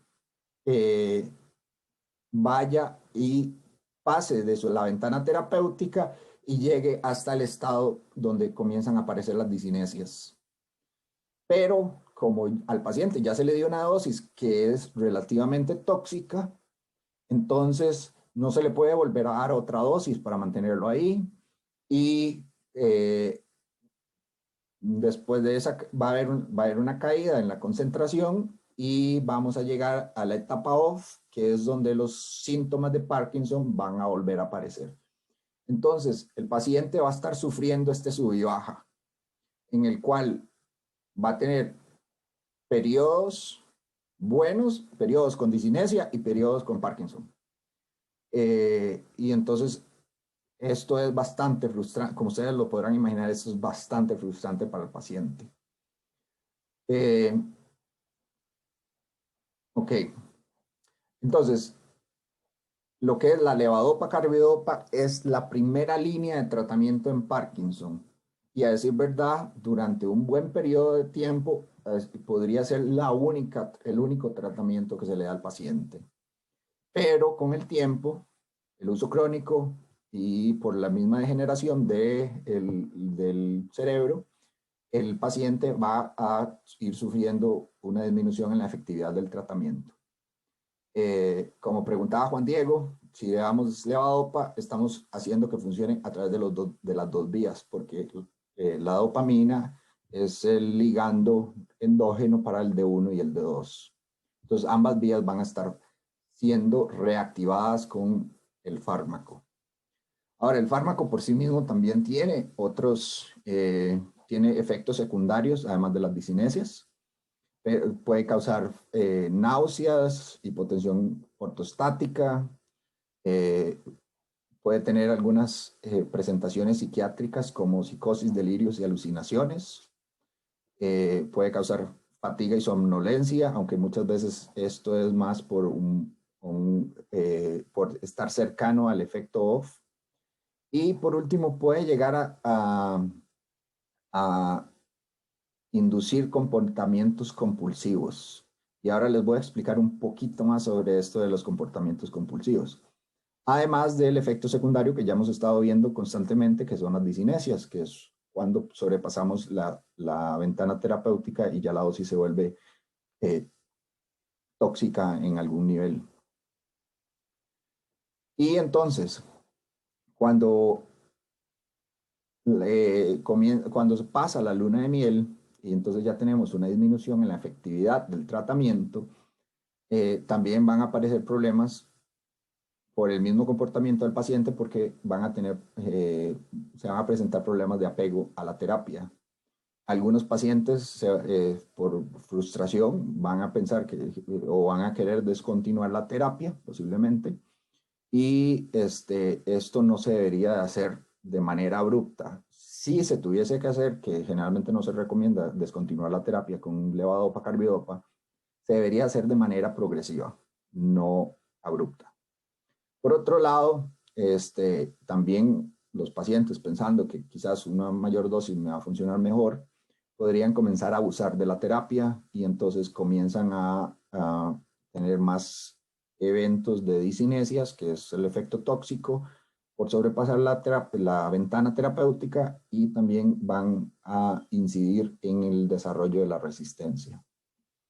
Para evitar todo esto, es que entonces ya podrían después de los 5 años o después de la luna de miel comenzar con los tratamientos de segunda línea. Y lo primero que se puede considerar como tratamiento de segunda línea son los agonistas sintéticos para receptores de dopamina. Dentro de este grupo, entonces tenemos la bromocriptina, que es la más utilizada, el pramipexol, el ropinirol y la apomorfina. El motivo por el cual la bromocriptina es la más utilizada hoy en día es porque si ustedes ven, la bromocriptina solamente tiene efecto a nivel de D2, que entonces D2 activa la vía indirecta. Pero todos los demás van a tener dianas que no son terapéuticas. Entonces, bueno, vea la apomorfina, tiene 4 dopaminérgicos y 2 alfa-adrenérgicos. Entonces, vamos a, obviamente, a tener un montón de efectos sobre puntos que no son terapéuticos y por eso vamos a tener efectos secundarios. Sin embargo, como verán todos estos, todos funcionan por la vía D2, por la indirecta, pero ninguno funciona con la D1. Todavía no tenemos ningún agonista sintético para D1, por lo menos no en la clínica. Entonces, todos funcionan a través de la vía indirecta y todos son coayudantes a la terapia de levodopa-carbidopa. Estos agonistas no se dan por sí solos, no se le da a una persona que está iniciando con Parkinson generalmente. Según entiendo, ya hoy en día hay pacientes que dicen, yo quiero retrasar el proceso de resistencia a la levodopa, entonces denme algo distinto a la levodopa y podrían el neurólogo considerar darle bromocriptina como primer línea, pero es totalmente a criterio del médico, no, las guías las guías de tratamiento para Parkinson no lo incluyen o no lo recomiendan. El motivo para esto es porque ayudan a disminuir la fase off, porque si bien nuestro tratamiento con levodopa está fluctuando para arriba y para abajo, el de la bromocriptina u otros de estos agonistas sintéticos va a ser un poco más estable. Entonces, cuando el paciente va cayendo a la etapa off, que es que ya no tiene suficiente levodopa o dopamina en el cerebro, si bien la vía directa, que es la de 1, no va a funcionar, la vía indirecta, que es la de 2, va a tener algo que la mantenga activa, que va a ser entonces uno de estos agonistas sintéticos. Sin embargo, estos agonistas sintéticos, de nuevo, tienen efectos secundarios y básicamente son muy similares a los de la levodopa. Son exactamente los mismos. Además, hay que tener más cuidado con cuando se agrega un agonista sintético, se tiene que tener más cuidado con la levodopa porque el efecto del agonista sintético con la levodopa va a funcionar de manera sinérgica en causar disinesias. Entonces, posiblemente para introducir el agonista se debería bajar un poco la, eh, eh, la terapia con levodopa. Otro grupo de fármacos que se puede considerar en segunda línea son inhibidores de enzimas que metabolizan las monoaminas. Las monoaminas incluyen a todas los neurotransmisores como la dopamina, la adrenalina y la noradrenalina, los catecolaminas. Entonces, estas enzimas las metabolizan, entonces se vuelven en formas inactivas. Por ejemplo, la oxidasa de monoaminas B, o la llamada MAO-B, es una enzima que toma la dopamina y la inactiva en un metabolito. Entonces, si nosotros inhibimos esa enzima, hay menos metabolismo del nuestro agonista primario y entonces vamos a tener una mayor concentración o un efecto más prolongado de la dopamina en nuestra diana terapéutica. Igualmente, la metiltransferasa catecolo o COMT también puede hacer lo mismo, pero hacia otro metabolito. Entonces, cualquiera de estos dos va a tomar la dopamina, que es nuestra molécula terapéutica, y la va a inactivar. Ahora, los inhibidores de MAO-B hoy en día casi no se utilizan. Existe la posibilidad de que ustedes pasen toda su vida profesional y nunca vean a un paciente tomarlos, porque casi no se utilizan. Originalmente, estos fármacos fueron los primeros antidepresivos que aparecieron en el mercado, pero son extremadamente difíciles de manejar. Por eso, apenas aparecieron los tricíclicos, se dejaron de utilizar casi que completamente en depresión y se han seguido utilizando ahí esporádicamente en otras patologías, incluyendo Parkinson, pero aún así, yo diría que es como la última opción que debería considerar un neurólogo, porque son extremadamente difíciles de manejar. En primer lugar, ya hoy en día se sabe que aumentan la mortalidad en Parkinson temprano. Eh, y esto no es porque la persona se está muriendo de Parkinson, la persona se está muriendo de efectos secundarios del medicamento.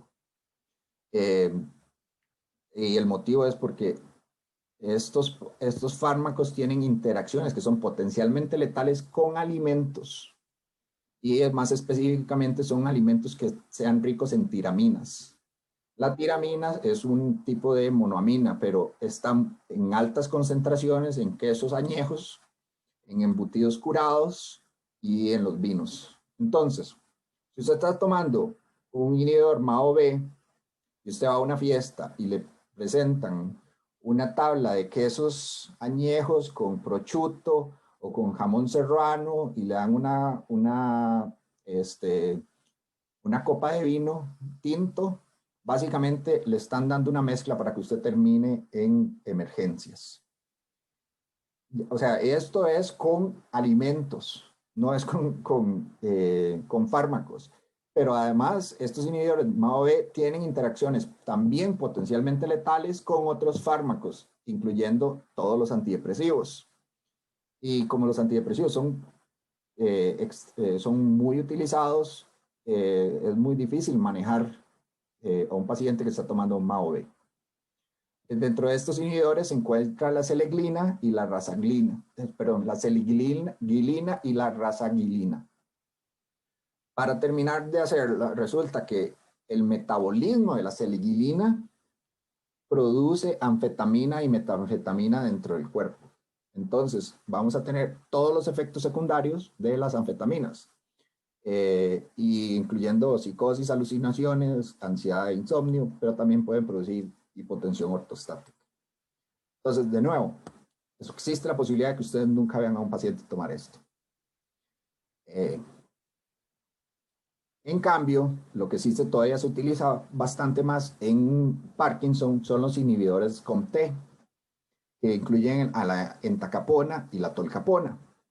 De nuevo, estos solamente se utilizan como coayudantes al tratamiento de levodopa-carbidopa.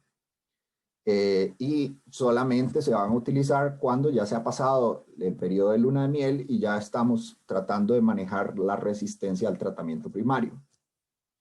Acá, de nuevo, lo que ya les había enseñado para la levodopa-carbidopa, pero introduciendo además un inhibidor COMT.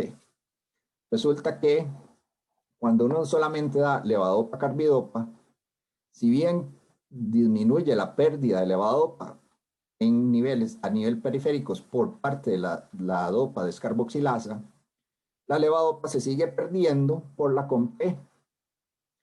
Pero si usted al paciente le da un inhibidor COMT, entonces hay menor pérdida de levodopa por esta vía y hay mayor biodisponibilidad de la levodopa hacia el cerebro y entonces aumenta nuestra efectividad terapéutica.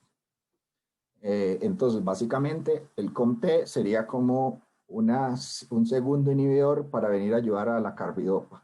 Entonces sería levodopa, carbidopa, inhibidor COMT como la tolcapona. Ahora, una cosa que quisiera recalcar, no estoy seguro si ustedes en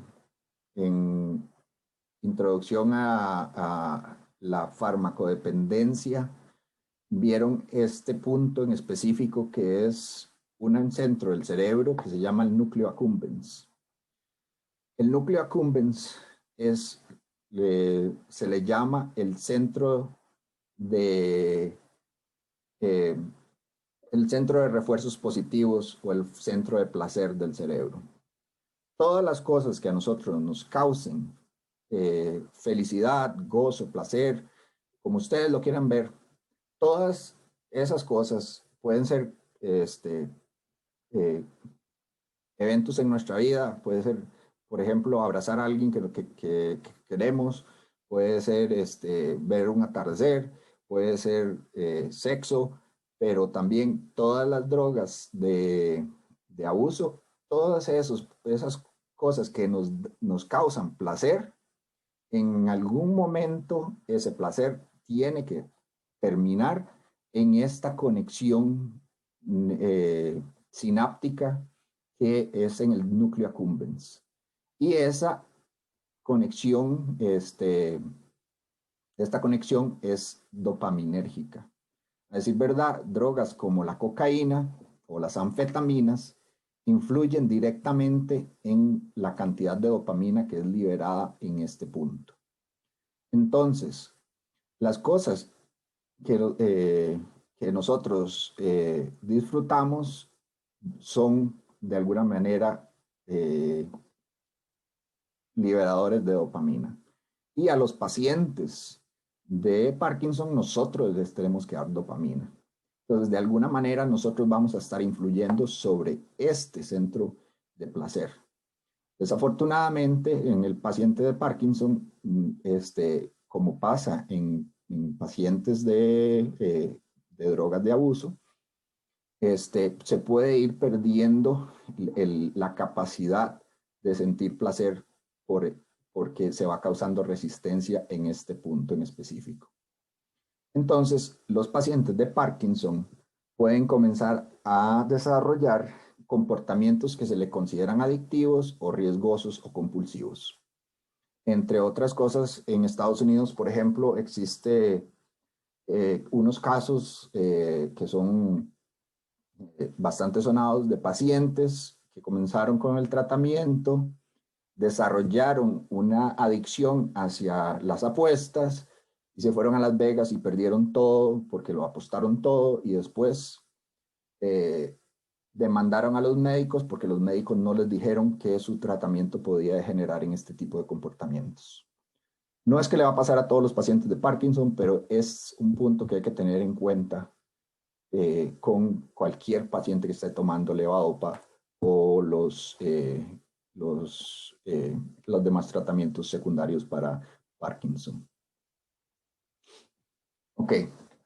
Y acá entonces entramos a otro subgrupo de tratamiento que son los anticolinérgicos. Para esto les traigo de nuevo este esquema en el cual les recuerdo que esta conexión de acá, que era inhibitoria, había pasado a ser excitatoria. Eso era lo que en la cirugía de ablación podíamos cortar literalmente con cuchillo. Pero como esa no es una opción, la neurocirugía no es una opción para todo el mundo, lo que podemos hacer es tratar este punto con anticolinérgicos, porque en su forma patológica o excitatoria, esta conexión utiliza acetilcolina. Entonces, esta conexión la podemos bloquear con anticolinérgicos. El más utilizado para Parkinson es viperideno. A decir verdad, es el único anticolinérgico que está en la lista de medicamentos oficiales de la caja. Bueno, también la caja tiene difenhidramina, pero la tiene como antihistamínico. Ustedes la han visto como antihistamínico, pero la difenhidramina tiene efectos anticolinérgicos importantes, entonces se puede utilizar también para esto. No es tan utilizado porque además causa sueño, entonces uno no le quiere causar más sueño a alguien que ya tiene fatiga. Pero también están la benzatropina y el siempre se me pega. Trexifenilidil. Okay, cualquiera de estos puede ayudarnos en este punto de acá. Sin embargo, todos los anticolinérgicos, y esto no solamente los anticolinérgicos que se utilizan en Parkinson, sino todos los fármacos que sean anticolinérgicos primarios o con efectos anticolinérgicos secundarios, como es el de la difenhidramina, tienen efectos a nivel de la capacidad cognitiva del paciente. Ustedes acaban de ver con la doctora Ortiz la clase de Alzheimer. Y lo que vieron es que lo que se utiliza eh, para mejorar la cognición del paciente y para disminuir la progresión de la enfermedad es algo que mejore la neurotransmisión colinérgica. Pero aquí a un paciente que va degenerando hacia problemas cognitivos, le vamos a meter algo que más bien bloquea esa neurotransmisión colinérgica. Entonces es un juego que es difícil de resolver. Podemos ayudar al paciente con sus síntomas motores, dándole un anticolinérgico, pero al mismo tiempo podríamos estar empeorando su progresión hacia problemas cognitivos o demencia. Entonces, a nivel del sistema nervioso central, hay que tener cuidado con el uso de los anticolinérgicos, especialmente los antimuscarínicos. Y a nivel del sistema nervioso periférico, también va a tener efectos secundarios importantes porque la neurotransmisión colinérgica también funciona sobre algunos puntos del sistema nervioso periférico, los cuales ya están afectados en Parkinson, como por ejemplo, los pacientes de Parkinson sufren de constipación y sufren de disfunción urinaria. Si les metemos un anticolinérgico, lo único que vamos a hacer es empeorar esos dos presentaciones de Parkinson. Y por último, mucho anticolinérgico, y en este caso el biperideno es el peor de todos. Mucho anticolinérgico puede causar un toxicosíndrome llamado toxicosíndrome anticolinérgico, el cual puede causar desde psicosis y alucinaciones hasta convulsiones. Y las personas que son más susceptibles a esto son las personas de la tercera edad, y casi todos los pacientes de Parkinson son de la tercera edad. Entonces, la terapia anticolinérgica en Parkinson sigue existiendo, sigue utilizándose, pero hay que tener mucho cuidado y hay que ser concienzudos en cuanto a quién se le da, por cuánto tiempo se le da. Y por último, quedan algunos otros fármacos que los voy a poner como misceláneos porque no caben dentro de una clasificación específica para Parkinson, como por ejemplo el propanolol. El propanolol puede ayudar a disminuir el trémor. Como les dije, si uno da mucha dopamina a nivel del sistema nervioso, perdón, a nivel de los tejidos periféricos, la dopamina puede ir y activar receptores beta y receptores alfa y aumentar la presión sanguínea o inclusive causar taquicardia. Y el propanolol puede disminuir estos efectos secundarios del exceso de dopamina a nivel periférico. También tenemos la amantidina, que resulta que disminuye las discinesias, o sea, cuando nos pasamos en la dosis terapéutica y ya llegamos a estados tóxicos, podemos disminuir esos efectos tóxicos con amantidina, y también disminuye el estado off. Entonces, lo que aparentemente hace la amantidina es aumentar nuestra ventana terapéutica, esa ventana terapéutica que se había ido encogiendo, ahora lo podemos aumentar un poquito más utilizando la amantidina, porque de alguna manera lo que hace es aumentar la disponibilidad de dopamina en el cerebro. ¿Cómo funciona? Nadie sabe. Nadie sabe por qué funciona en Parkinson. Porque ustedes posiblemente han visto que la amantidina es un antiviral que está presente en muchos de los antigripales que se venden en los supermercados. Entonces, no sabemos por qué funciona. Nada más sabemos que funciona en Parkinson, aumentando nuestra ventana terapéutica y mejorando la respuesta. Por último está la clozapina, porque uno de los efectos secundarios de la terapia es que causan síntomas de psicosis. Pueden ser también no solamente inducidos por la terapia, sino pueden ser que el paciente por sí mismo traiga algo de psicosis. Y la clozapina es un antipsicótico que nos va a ayudar con estos casos. Después están los otros síntomas no motores de Parkinson que en general se tienen que tratar como si fueran con cualquier otro paciente, pero hay que tener ciertos puntos en cuenta y hay que tener ciertos cuidados. Por ejemplo, todo lo que sea ansiedad, depresión y ataques de pánico, en general, en cualquier paciente se va a tratar con ansiolíticos y antidepresivos. Pero como ya les expliqué, ninguno de esos fármacos se puede utilizar en conjunto con inhibidores MAO-B. De nuevo, por eso es uno de los motivos por los cuales los inhibidores MAO-B ya casi no se utilizan. Además, lo que es psicosis lo vamos a seguir tratando con antipsicóticos, con la excepción de que no debemos de dar antipsicóticos de primera generación porque esos bloquean el receptor D2, que es de la vía indirecta. Entonces, preferimos los antipsicóticos atípicos, como la quetiapina y la clozapina, que no afectan la vía D2. Y con respecto a los problemas cognitivos o la demencia, podríamos considerar dar un inhibidor de colinesterasa, como se da en Alzheimer, pero esto no es compatible con el uso de un anticolinérgico. Entonces, en realidad queda a criterio del neurólogo si darlo, y generalmente es como en algún tipo de prueba. Generalmente, si se da uno, no se debería dar el otro. Ok, y ahí están las referencias. Creo que me pasé un poquito con el tiempo. Si tienen alguna pregunta, con mucho gusto. De otra manera, me pueden escribir a mi correo.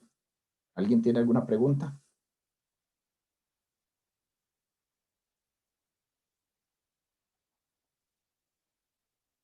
Bueno, si no tienen preguntas, entonces en este momento, como les dije, yo voy a subir la grabación de esta clase, la voy a subir a YouTube y le voy a pasar a la coordinadora del curso el link para que lo comparta con ustedes y entonces puedan volver a ver de manera asincrónica. Si no, entonces que tengan buenas tardes y hasta luego. Muchas gracias, Gracias, profe. profe. Bueno, Gracias, profe. Buen día.